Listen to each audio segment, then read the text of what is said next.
2017. Avec cette question, dans un tout autre registre, nous en consommons 15 000 tonnes par an, souvent sous forme de galettes.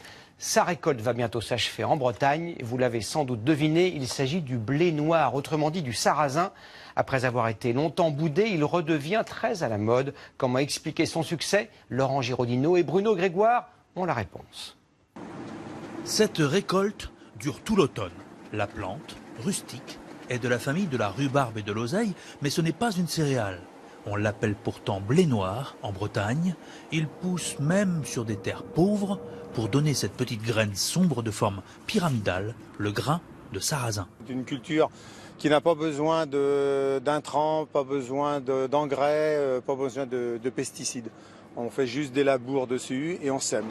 Cette culture a bien failli disparaître. Elle n'entrait plus dans les plans agricoles européens des années 60. Heureusement, la demande des crêperies est allée croissante depuis et le regain actuel du blé noir, on le doit beaucoup à 3 moulins. Dans celui de Vitré, on n'a jamais cessé de moudre du sarrasin depuis 150 ans.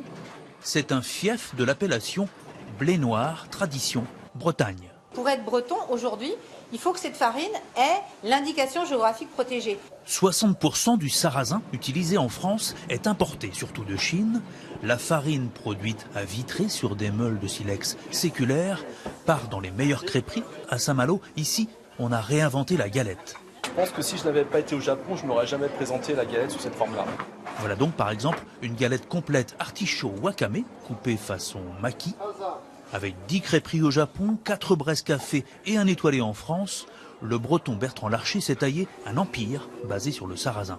Depuis 10 ans, on sent vraiment un renouveau. Il y a de plus en plus de jeunes paysans qui s'intéressent donc à la culture des anciennes variétés de blé, de sarrasin. Je pense aussi pour des raisons tout simplement d'écologie.